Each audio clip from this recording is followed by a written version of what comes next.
अस्सलाम वालेकुम दोस्तों, एक नई वीडियो में I welcome all of you. दोस्तों इस वीडियो में आज मैं आपके लिए लेकर आया हूं एमयू क्लास 9 2021 का जो एंट्रेंस का पेपर था उसका सॉल्यूशन।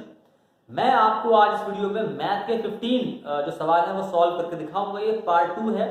इससे पहले भी मैंने एक वीडियो और की हुई है जहां पार्ट 1 था वो, जहां मैंने पहले के जो 15 सवाल थे वो मैंने सॉल्व किए थे। उसका लिंक आपको ऊपर दिया होगा, आई बटन पे क्लिक करके आप उसको भी देख सकते हैं। आज की वीडियो में जो कि बाकी 15 सवाल थे वही मैं आपको सामने बोर्ड पर सॉल्व करने वाला हूं और आपको साथ साथ कॉन्सेप्ट भी बताता रहूंगा। तो वीडियो देखिए आप पूरी, बहुत ज्यादा हेल्प आपकी इस वीडियो से होने वाली है। जिनको भी कोचिंग ज्वाइन जो करनी है ऑनलाइन या ऑफलाइन, नंबर आपको स्क्रीन पर दिख रहा होगा। आप मुझे कॉल आप कर सकते हैं। बेस्ट कोचिंग प्रोवाइड की जाएगी आपको, और अगर आप मेहनत करते हैं हमारे साथ पूरी तो जरूर आप क्वालिफाई कर जाएंगे। कंपटीशन बहुत ज्यादा तगड़ा हर साल होता जा रहा है। दोस्तों मैं आपके सामने बोर्ड पे सवाल नहीं लिखूंगा, सवाल आपको स्क्रीन पे एक साइड में दिखेंगे, वहां से आप सवाल देख सकते हैं। सॉल्यूशन आपको मैं बोर्ड पे उसका करने वाला हूं। चलिए अब स्टार्ट करते हैं सॉल्यूशन करना। तो पहला सवाल आपको आया था यहाँ पर कि -1 का रेसिप्रोकल क्या है। -1 का रेसिप्रोकल, देखिए रेसिप्रोकल क्या होता है, उल्टा होता है। कोई नंबर हमें दिया होता है उसका उल्टा कर देते हैं। ऐसा मान लिया हमें 2 दिया हुआ है, 2 का रेसिप्रोकल क्या होगा, 1/2 होगा। इसी टाइप से आपसे पूछा है कि -1 का रेसिप्रोकल, अब इसके नीचे 1 ही होगा, इसका उल्टा क्या होगा, इसका उल्टा -1 ही होगा। तो इसका आंसर क्या होगा, -1। तो नेक्स्ट सवाल आपको आया था जो आपके हिस्टोग्राम में जो हाइट होती है ना, हिस्टोग्राम क्या होता है, ये एक आपका बार डायग्राम होता है। हिस्टोग्राम आपका बार डायग्राम होता है इस टाइप से, और इसके बाद जो है ना वो कॉन्टिन्यूअस होते हैं अक्सर, ठीक है। इस टाइप से होता है। तो ये जो है ना बार, ये जो है ना इसकी हाइट ये बताती है कि इसमें एक वैल्यू कितनी बार आ रही है। तो ये पूछा है कि ये जो इसकी हाइट है ना ये आपको बताती क्या है। तो ये हमें क्या बताती है कि ये वैल्यू जो है ना, ये जो एक कोई भी पर्टिकुलर वैल्यू है वो कितनी बार रिपीट हो रही है, और जो चीज बार बार रिपीट होती है उसको हम क्या बोलते हैं, फ्रीक्वेंसी। तो ये क्या बताते हैं, फ्रीक्वेंसी बताएंगे। क्या बताएंगे, ये फ्रीक्वेंसी। थर्ड सवाल आया था आपके लिए, जहां आपको बताना था, आपको ऐसा दिया हुआ था अंडर रूट के अंदर 5 6 7 5 2 5, ये दिया हुआ था कि आपका 75 इसका स्क्वायर रूट है। तो आपको बताना था कि 0.5625 प्लस 6.25 प्लस करेंगे तो आपका आंसर क्या आएगा। देखिए अगर आपको इनका स्क्वायर रूट नहीं पता तो हम इसका स्क्वायर रूट इसी वे से निकालेंगे। देखिए यहाँ पर हमारे पास क्या है, चार यहाँ दिए हुए डिजिट। अब देखिए तो ये आपका 75 है, सेम डिजिट है, बस 2 के बाद हमने एक को लगा दिया है, क्या, पॉइंट। तो मैं क्या करूंगा, एक के बाद यहाँ पर एक मतलब पॉइंट लगा दूंगा। तो ये यहाँ ये आपका कितना हो जाएगा, 7.5। अब देखिए ये क्या है, यहाँ पर 4 के बाद है ना पॉइंट, तो मैं यहाँ पर 2 के बाद लगा दूंगा। तो ये कितना हो जाएगा, 0.75। दोनों को प्लस कर देंगे, कितना आएगा आपका आंसर, 8.25। इस तरह से इसको हम सॉल्व कर सकते हैं। और डिटेल में जब आप ज्वाइन करेंगे तो हम बताएंगे कैसे हम निकालेंगे। लेकिन यहाँ पर ये शॉर्ट ट्रिक थी, इसलिए मैंने आपको बता दिया कैसे आप निकाल सकते हैं। आपको बहुत लंबा चौड़ा करने की कोई जरूरत नहीं थी, आप इसी में से इसको आप निकाल सकते हैं। अगर आप इसको निकालने बैठ जाएंगे इनका स्क्वायर रूट तो आपके 3-4 मिनट चले जाते हैं, शायद गलती भी हो जाती है। नेक्स्ट सवाल आपको आया था, shifting of a number from one side of equation two other is called. मतलब हमारे पास इक्वेशन दी हुई है, मान लीजिए 2x बराबर 2x प्लस 4 बराबर मान लीजिए 10 दिया हुआ है। तो आपसे कह रहा है कि ये नंबर को हम उधर ले जाते हैं तो इसको क्या बोलते हैं, तो इसको बोलते हैं ट्रांसपोजिशन। क्या बोलते हैं इसको, ट्रांसपोजिशन बोलते हैं। मैंने मान ली 2x बराबर 10 - 4 हो गया ना, इसको हम क्या, ये मैं नंबर यहां ले आया, इसको क्या बोलते हैं, ट्रांसपोजिशन बोलते हैं। ट्रांसपोजिशन इसको हम बोलते हैं। उम्मीद करूंगा आपको समझ में आ रहा होगा।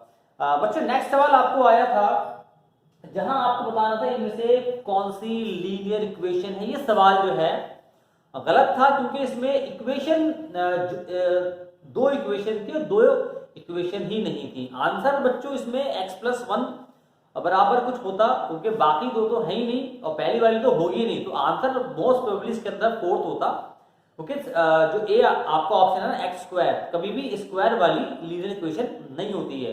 बाकी देखिए सब में स्क्वायर तो वो नहीं होगी, तो 4th ही आंसर होता। बस उसके मतलब वो किसी के बराबर नहीं है, क्योंकि हमेशा इक्वेशन जो है ना किसी के बराबर होती है, तो वहां पर बराबर का साइन नहीं है, इसलिए उस सवाल को हटा दिया गया था।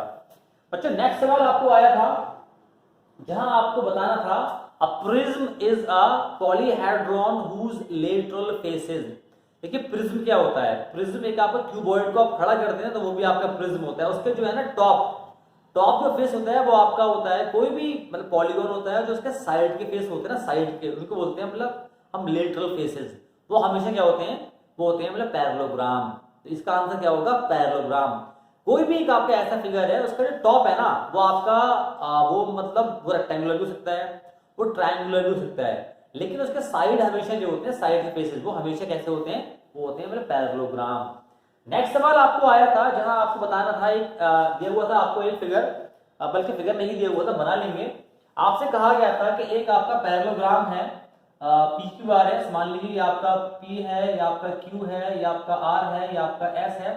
तो आपको से पूछा था कि एंगल पी, ये आपका एंगल पी है और ये एंगल आर है, अगर आप angle P minus angle R करते हैं तो कितना आएगा। देखिए हम जानते हैं ये आपका कॉन्सेप्चुअल सवाल था, कॉन्सेप्ट इसके नहीं क्लियर होंगे वो उसको शायद समझ भी शायद नहीं पाया होगा।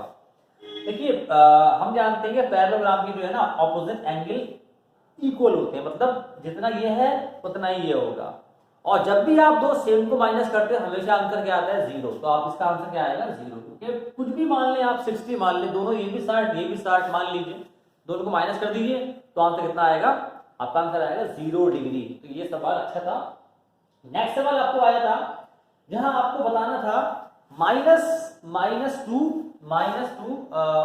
टू की पावर दिया हुआ था आपको 2 इंटू 3 माइनस 1, 2 इंटू 3 माइनस 1। देखिए इसको हम कैसे कर लेंगे, -2 ये कितना हो गया आपका, 2 3 6 और -1 तो ये कितना हो गया 5। तो ये सिंपल बहुत ही आसान हो गया, -2 इंटू -2 इंटू -2 इंटू -2 इंटू -2, 5 को मल्टीप्लाई कर दीजिए, कितना आंसर आ जाएगा आपका माइनस का 32। तो ये आपका इसका आंसर हो गया।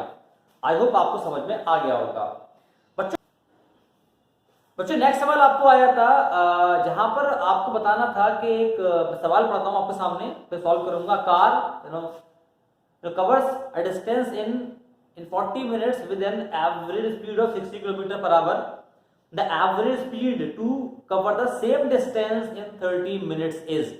एक कार है जो एक सर्टेन डिस्टेंस को 60 किलोमीटर पर आवर की स्पीड से 40 मिनट में कवर कर लेती है।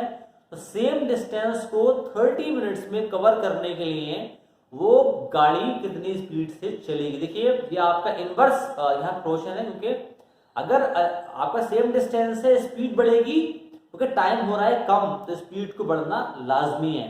तो ये सवाल आपका इनवर्स इसका है, इनवर्स मतलब प्रोपोर्शन का है। तो वो क्या होता है हमारे पास x1 अपॉन x2 बराबर y2 अपॉन y1। ये होता है हमारे पास इनवर्स मतलब प्रोपोर्शन। देखिए x1 दोनों वैल्यू सेम रखेंगे, x1 में कितना दिया 40 मिनट्स, तो 40 अपॉन 30 और हमें y2 निकालना है तो इसको मैंने x मान लिया और y1 कितना है मेरे पास, y1 है 60 किलोमीटर की स्पीड थी।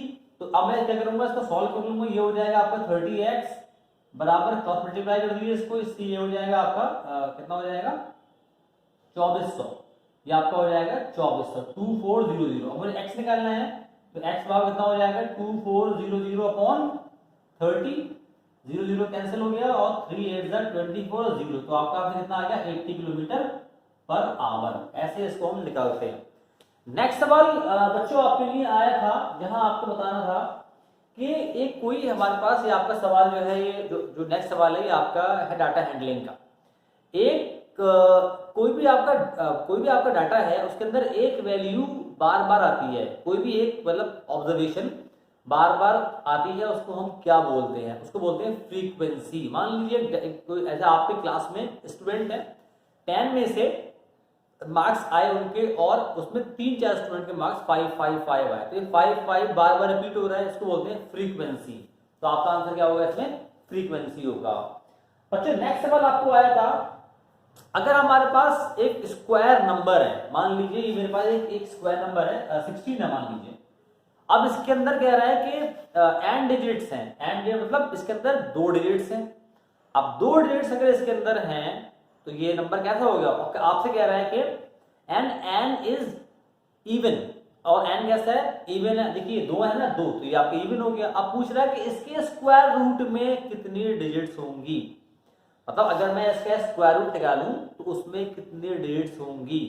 तो अगर आप इसको पता होगा आपको तो आप इसका स्क्वायर आप निकाल लीजिए, इसका स्क्वायर रूट। ये कितना हो जाएगा?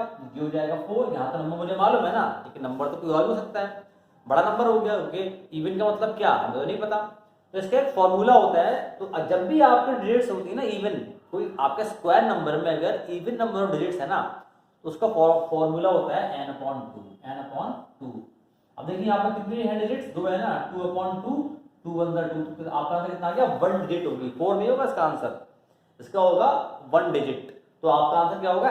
n/2। वहां आपको ऑप्शन कुछ और, मतलब m-1/2, n/2, n+1/2 और लास्ट 2n, तो आपका आंसर क्या होगा? n/2 होगा। आप किसी और नंबर पे भी निकाल के देख लें, अगर उसके जो भी नंबर है ना स्क्वायर नंबर, अगर उसके अंदर डिजिट जो है ना वो इवन है, मतलब 4 6 8, तो उनको सिर्फ आपको 2 से डिवाइड करना है, जो आंसर आएगा उतनी ही डिजिट्स उनके स्क्वायर रूट में होती हैं। नेक्स्ट सवाल पे चलते हैं हम। नेक्स्ट सवाल आपको आया था, मुझे नेक्स्ट सवाल आपके लिए आया था जहां आपको बताना था। मैं सवाल पढ़ता हूं।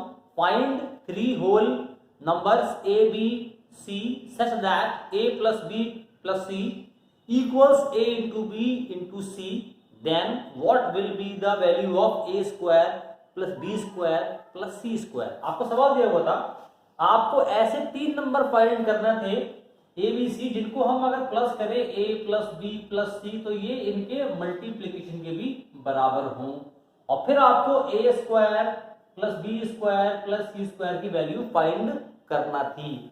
देखिए यहाँ पर कैसे करेंगे हम, यहाँ पर जो है ना, देखिए a प्लस बी प्लस सी में सिर्फ एक ही वैल्यू फिट हो सकती है, वो है 1 2 3। वो आप कहीं डाल दें। आप अगर आपने a1 ले लिया, b2 ले लिया, c3 ले लिया, तो ये कितना हो जाएगा? ये हो जाएगा हमारे पास 1 × 2 × 3। देखिए नंबर सेम होना चाहिए, नंबर चेंज नहीं होना चाहिए। तो ये कितना हो जाएगा? 6। यहाँ कितना हो जाएगा? 6। तो इसका मतलब हमारी वैल्यूज ठीक है, क्योंकि अगर हम 1 2 3 हम लेते हैं तो दोनों साइड इक्वल आ रही है, हमें वही चाहिए। इसका मतलब अब हम क्या करेंगे? इन 1 का स्क्वायर कर देंगे, और देखिए है ना 1 का स्क्वायर प्लस 2 का स्क्वायर प्लस 3 का स्क्वायर, तो ये कितना हो जाएगा? 1 का स्क्वायर 1, 2 का स्क्वायर 4, 3 का स्क्वायर 9, 9 और 4 13 और 1 14। आपका आंसर क्या हो जाएगा? 14 आपका आंसर हो जाएगा। अच्छा सवाल था काफी। देखिए अगर इसके अलावा हम कोई और वैल्यू डाल के देखते हैं तो ये बराबर नहीं आएगा। देखिए मैंने अगर ले लिया 2 3 4 ले लिया, आप क्या कुछ और ले लीजिए, तो 2 3 4 ले लीजिए आप, 2 3 4, तो ये कितना हो जाएगा? 2 + 3 + 4 कितना हो जाएगा? 9। और आप इनको मल्टीप्लाई करें, लेकिन नंबर सेम होना चाहिए ना, तो 4 3 12, 12 2 24, तो ये बराबर नहीं आएगा। इसलिए आपको यही वाला जो वैल्यू है ना, यही इसमें फिट बैठेंगी। नेक्स्ट सवाल आपको आया था जहां आपको बताना था, एक डाई है उसको आपने एक बार फेंका, तो आपको ये बताना था कि 6 से बड़ा जो नंबर आने का चांस क्या होगा। देखिए हम जानते हैं कि डाई फेंका तो उसमें 6 नंबर होते हैं, 1 2 3 4 5 और 6। तो 6 से बड़ा इसके अंदर कोई नंबर होता ही नहीं है, तो जब नंबर होगा नहीं तो आएगा भी नहीं, तो इसकी क्या हो जाएगा? चांस प्रोबेबिलिटी क्या हो जाएगी? 0/6 बराबर 0। इसका आंसर क्या होगा? 0। बच्चों नेक्स्ट सवाल आपको आया था जहां आपको ऐसा दिया हुआ था कुछ 5a + 25 बराबर b2, और आपको बताना था a + b की वैल्यू बताना थी आपको क्या होगी। ठीक है, अब देखिए ये सवाल भी अच्छा सवाल था। अब देखिए ये आपको प्लस करना है, मतलब आपको यहाँ पर जो है ना वंश के प्लेस पे आपको एक वैल्यू दी हुई है, और आपको a की वैल्यू निकालनी है और b की वैल्यू निकालनी है। देखिए अब यहाँ पर आपको वंश के प्लेस पे 2 दिया हुआ है और आपको प्लस करना है, तो 5 में ऐसा क्या नंबर प्लस करेंगे जो हमें 2 मिल जाएगा? तो जाहिर सी बात है क्या मिलेगा? 7। तो यहाँ कितना हो जाएगा? ये की जगह 7, तो यहाँ कितना हो जाएगा? 7 और 5 12, 2 1 कैरी, 5 और 2 7 और 1 8। तो आपका ए कितना हो गया? ए हो गया आपका 7 और बी कितना हो गया आपका 8, दोनों कर दिया प्लस, कितना आ गया आपका आंसर? 15। बच्चों लास्ट सवाल है आपका इस वीडियो का आज, इसको भी आप देख लें। आपको बता रहा था कि पॉइंट है हमारे पास, 2 पॉइंट दिए हुए थे 3,4 को आपको बताना था कि इनको कैसे रीड करेंगे हम इस पे कार्टेशियन प्लेन पे। ये आपका हो गया कार्टेशियन प्लेन, हम जानते हैं ये होता है आपका एक्स एक्सिस, ये होता है आपका वाई एक्सिस, और ये होता है आपका एक्स, ये होता है आपका वाई। तो यहाँ मान लीजिए ये आपका 0 होता है, मान लीजिए ये 1 हो गया, ये 2 हो गया, ये 3 हो गया, 1 2 3, ये आपका मान लीजिए 1 हो गया, ये 2 हो गया, ये 3 हो गया, और ये 4 हो गया। अब आपको ये इसको रीड करना है। देखिए हमें बताना है कि y से और x, देखिए x कहां तक जा रहा है 3 तक, तो ये जा रहा है y से, y एक्सिस से जा रहा है, तो ये क्या क्या आपका हो जाएगा, ये हो जाएगा आपका 3 फ्रॉम y। अब आपका इसमें ऑप्शन है ना 4, आपका ऑप्शन है जो है y कितना है 4, तो y कितना है 4, तो ये आपका यहाँ पर ये कितना हो जाएगा, ये जा रहा है आपका x एक्सिस ऐसे करके, x करके, तो ये हो जाएगा आपका 4 from x axis, 4 from x axis और 3 from y axis, 3 from y axis, ठीक है ना, आपको दिख रहा होगा। 4 फ्रॉम x एक्सिस ये आप ऊपर जा रहे हैं, और इसके पैरेलल जो होता है ना x के, वो हम y से इसको हम नापते हैं, ठीक है ना। तो ये आपका हो जाएगा 3 फ्रॉम y एक्सिस, x से पैरेलल y से नापते हैं, और y के पैरेलल हम x से नापते हैं। तो इस टाइप से इसको हम रीड कर लेते हैं। ये मैंने आपको बता दिए 9th का आपका टोटल, मैंने मैथमेटिक्स का पार्ट आपको सॉल्व करके दिखा दिए, दोनों पार्ट, सारे सवाल सॉल्व यहाँ पर हो चुके हैं। तो आप आई होप आपकी समझ में आए होंगे। 6 की भी मैंने सॉल्व किया था, और अगर आपके कोई भाई वगैरह मिलने वाले हैं तो उसको भी आप उसके बारे में ज़रूर बता दीजिए। कोचिंग के लिए मैंने आपको बताया, दोबारा आपको बताता हूँ, नंबर आपको स्क्रीन पर दिख रहा होगा। अगर आप ज्वाइन करना चाहते हैं तो कॉल मुझे आप कर सकते हैं। मैं आपसे मिलूंगा अगली वीडियो में। खुदा हाफिज़।